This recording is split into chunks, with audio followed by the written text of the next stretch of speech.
کہ پاکستان کی تحریک چلائی ہے اسلام کے نام پر، اور بناتے ہی ملک پہلا پالیسی سٹیٹمنٹ دیا، Hindus will cease to be Hindus and Muslims will cease to be Muslims, not in the religious sense because religion is the private affair of the individual but in the political sense. اس کا مطلب یہ کہ secularism کا نظریہ لے آئے۔ اب اس کی جو جسٹیفیکیشن میں نے دی ہے اپنی کتاب میں استحکام پاکستان میں، وہ اس سے یہ مسئلہ حل ہو جاتا ہے کہ در حقیقت سیکولرزم کا بنیاد کیا ہے کہ پارلیمنٹ کسی ملک کی بیٹھ کر جب قانون سازی کرے گی تو کوئی مذہبی انجنکشن اس کے لیے فیصلہ کن نہیں ہوگا۔ اس بیسک جو دلیل ہے اس کے پاس ہونے کی، وہ میجورٹی آف دی ریپرزینٹیٹیوز ہے، دیٹس آل۔ ہو سکتا ہے کہ وہ اسلام کے کسی قانون کے مطابق جو ہے ہندوستان میں فیصلہ ہو جائے۔ اب اگر شراب کو کوئی ملک کہتا ہے، پروہیبٹ کرتا ہے، تو گویا کہ ایک ڈیوائن لا کے مطابق اس نے فیصلہ کیا، لیکن اس کا وہ فیصلہ ڈیوائن لا کی وجہ سے نہیں ہے، بلکہ اپنے فیکٹس اینڈ فگر سٹیٹسٹکس دیکھ کر کے اتنے ایکسیڈنٹ ہوتے ہیں، اتنا یہ ہوتا ہے، نشے میں جو قوم کے بڑے اہم راز ہیں وہ نکل جاتے ہیں، وہ سٹیٹسٹکس دیکھ کر انہوں نے طے کیا کہ یہ جو ہے ڈرنکنگ پروہیبٹڈ۔ تو یہ ہے سیکولرزم میرے نزدیک، اور اسی کو قائد اعظم نے راستہ بنایا تھا کہ مسلم میجورٹی کا ملک وجود میں آ چکا، اس میں سیکولر راستے سے اسلام آ سکتا ہے، یعنی آپ اسلام کا بہت زیادہ ڈنکا بجائے اور چلے نا، اس سے کہیں بہتر ہے موجودہ حالات میں جو قائد اعظم کی رائے تھی کہ آپ کہیں کہ نہیں صاحب ہم تو جو بھی دنیا کا اصول ہے اس کے مطابق، لیکن یہاں اتنی بڑی میجورٹی آپ کی ہوگی کہ اس کی بنیاد پر آپ جو قانون سازی چاہیں کر سکتے ہیں۔ کون سا اصول دنیا کا ہے جو میجورٹی کو کوئی قانون بنانے سے روک دے؟ تو اس اعتبار سے میرے نزدیک اس میں کنٹرڈکشن نہیں ہے، بلکہ انہوں نے اس اپنے وعدے کو یا اپنے اس پروگرام کو جس کے تحت انہوں نے اس تحریک چلائی تھی، اس کو ایک راستہ دیا تھا کانسٹیٹیوشنل، کہ اس راستے سے اب بات آئے۔ ایک ملک کے اندر ایک پارلیمنٹ کی اکثریت طے کرتی ہے صاحب اب یہ کرتے ہیں، اور وہ چاہے اپنی جگہ پر وہ اسلام کی بنیاد پر کرتے ہیں، تو کوئی کسی کو روکنے کی کوئی وہاں پر ان کو کوئی ڈیموکریٹک نارم نہیں ہے جو ان کے راستے میں رکاوٹ بن سکے۔ تو میری یہ یعنی توجیہ ہے قائد اعظم کے اس فرمان کی۔ جہاں تک لیبارٹری کا تعلق ہے، اصل میں تو یہی بات تھی، یہاں پھر میں قائد اعظم ہی کا اس قول جو ہے سناؤں گا آپ کو، کہ ہم پاکستان کے نام سے خطہ ارضی اس لیے چاہتے ہیں کہ اسلام کے اصول حریت و اخوت و مساوات کا ایک نمونہ دنیا کے سامنے پیش کر سکیں۔ اسی لیبارٹری کو وجود میں لانا ہی در حقیقت ہمارا اصل کام ہے، اور پاکستان کے بارے میں میری یہ پختہ رائے ہے، میں نے اپنی اس کتاب میں اپنے خیالات ظاہر کیے ہیں کہ کوئی اور شکل ہے ہی نہیں اس کے لیے، کوئی استحکام کی بنیاد اس کے سوا نہیں بنے گی کہ اسلام کی طرف ہم ریورٹ کریں۔ ہمارا حال یہ ہے کہ ناچار مسلمان شو کافر نہ توانی شد، ہم کافر ہو کر رہ ہی نہیں سکتے، ہمیں تو چاروں ناچار مسلمان ہونا پڑے گا، اور وہ لیبارٹری وجود میں لانی پڑے گی۔ البتہ یہ ہے کہ اس کے لیے ایک ریولوشنری پروسیس کی ضرورت ہے۔ اب یہ کہ آیا کل بھی آپ وقت نکال سکیں تشریف لائیں، تو کل آخری ہے سیشن اور اسی موضوع پر ہے۔ باقی جہاں تک آرڈنری ملا کی بات ہے اور کوئی ریفائن یا نیا ماڈرن ملا جو ہے، تو میں تو چاہتا ہوں کہ اللہ تعالیٰ آپ کو وہ ماڈرن ملا بنائے اور آپ کھڑے ہو، اور کوئی فرق واقع نہیں ہوتا، داڑھی آپ رکھ لے تو کیا ہے۔ باقی یہ کہ دلیل تو ہمارے ہاں کوئی برہمنزم ہے نہیں، دلیل کتاب و سنت سے لائیے، اور لائیے وزنی تو آپ کی بات مانی جائے گی۔ آپ ہی کسی مسجد میں خطبہ دیں، اللہ تعالیٰ آپ کو، اور میں تو اسی قسم کے ماڈرن ملا بنانے کے لیے اپنے 23 برس تو اس میں کھپا چکا ہوں، اور میں نے کچھ ماڈرن ملا بنا بھی لیے ہیں جو مسجدوں میں خطبے بھی دے رہے ہیں، درس دے رہے ہیں قرآن کی۔ تو یہ تو واقعتاً یہ ہے کہ ورتھ ڈوئنگ، یہی تو کرنے کا کام ہے۔ جی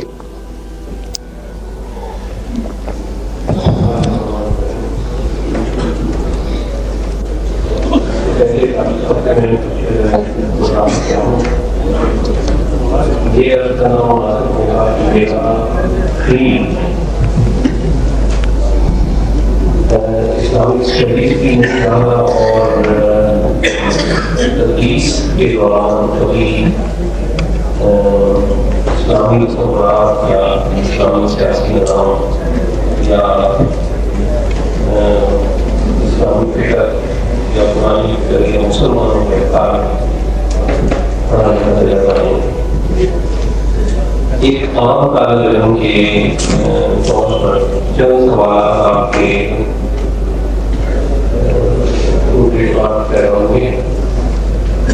پہلا موضوع یہ ہے کہ آپ نے اقتدار فرمایا کہ یہ اسلامی نظام کے متعلق شبہ و شبہات اس صحیح میں پیدا ہوں گے۔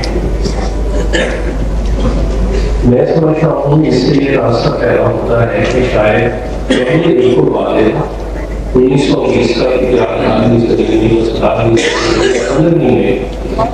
یہ نظام کے خطوط اور اس کے خطوط اور اس کی نظریات اور اس کے اصول بالکل واضح تھے.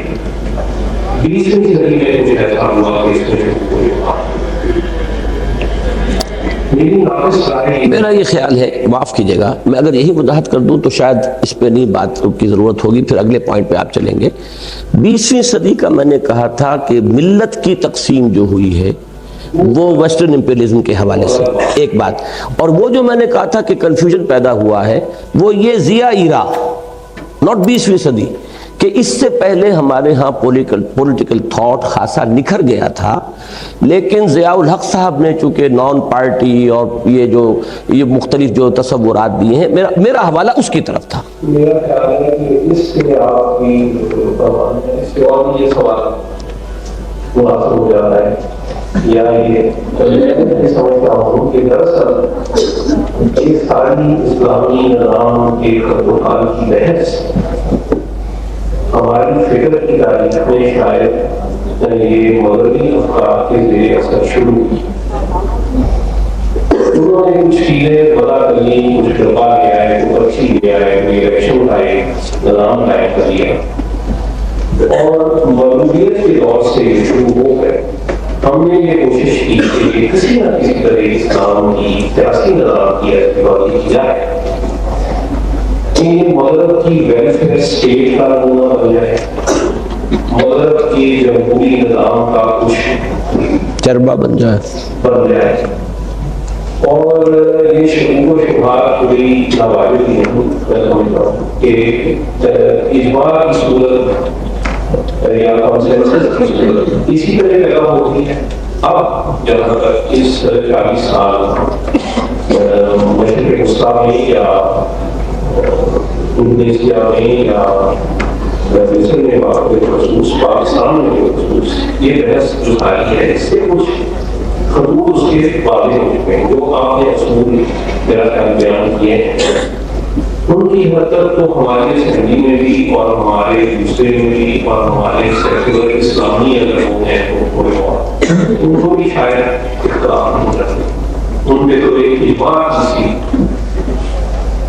تقریبا نہیں اجماع کی ایک صورت پیدا ہو چکی ہے اور وہ نشانی ہے ہماری کانسٹیٹیوشن. مگر بعض اس کے باوجود اس اجماع کے باوجود جو بحث کا جو تنازع جاری رکھتا ہے بعض مثلاً ایک بات جو مجھے سمجھ نہیں آئی اور میں اثر کی طرف اور امید ہے کہ آپ نے دو الفاظ کا استعمال اصول اور احکامات کے لیے ان میں فرق ہے. کس میں؟ اصول اور احکامات. اگر احکامات کی عدم موجودگی میں اصول موجود ہے تو کیا وہ احکامات کا درجہ نہیں رکھتے؟ اگر نہیں رکھتے تو پھر ان کی جگہ احکامات کہاں سے آئیں گے؟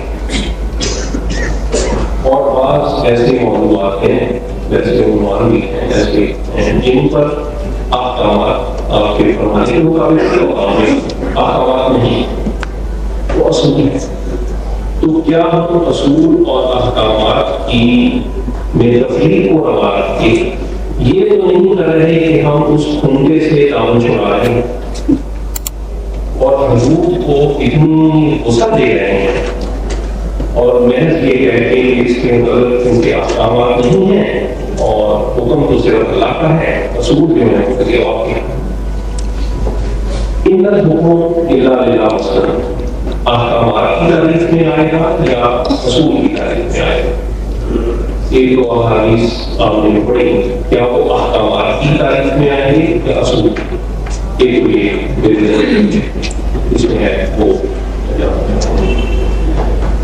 دوسری ہے اس کے علاوہ بات جو میری سمجھ میں آتی ہے کہ حاکم حضرات یا حکومت اس کی ایک اپنی ڈائنمکس ہوتی ہے. اکبر کی ایک مسئلے ہیں اور ڈائنمکس بھی کیا مسئلے ہیں, حکومت کو قائم رکھنے کی 50 سال ہندوستان کے ایک اقلیت ہوتے ہوئے, ایک اقلیت کا دین ہوتے ہوئے, ایک اقلیت نسلی ہوتے ہوئے حکومت کو برقرار رکھا. اس مسئلے کے تابع اس نے بہت سی کارروائیاں کہ سور کو سلام کرتا ہوا دیکھا گیا, ان ہاتھ مارتا ہوا دیکھا گیا, ان تلک لگاتا ہوا دیکھا گیا. یہ ساری حکومت کی مصلحتیں ختم نہیں ہو گئی اور نہ پولیٹیکل ڈائنامکس کسی ایک مرحلے پہ آ کے ساتھ ہو جائیں گے.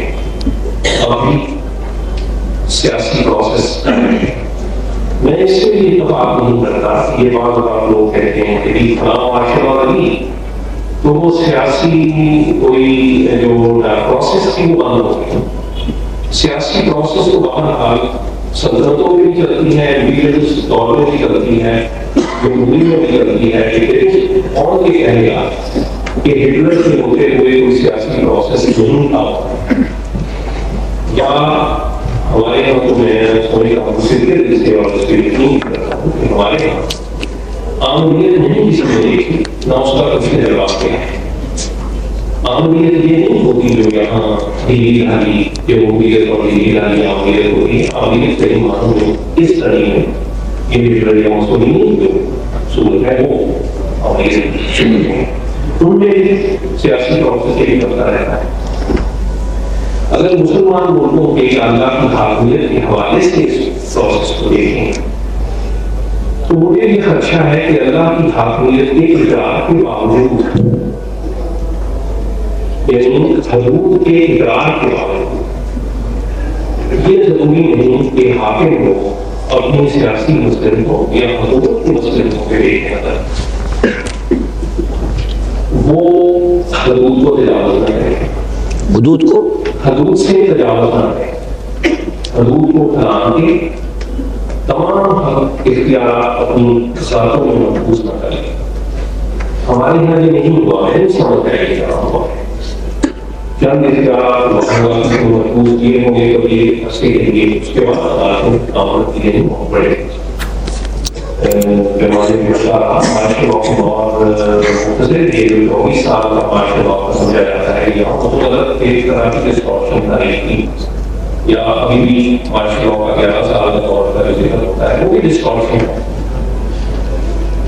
تو یہ کیا ضروری ہے کہ محض نظریاتی اقرار کے باوجود یا اقرار باللسان کے باوجود حاکم وہ طرز عمل اختیار نہ کریں گے جو یورپ میں جمہوریت کے اقرار کے باوجود.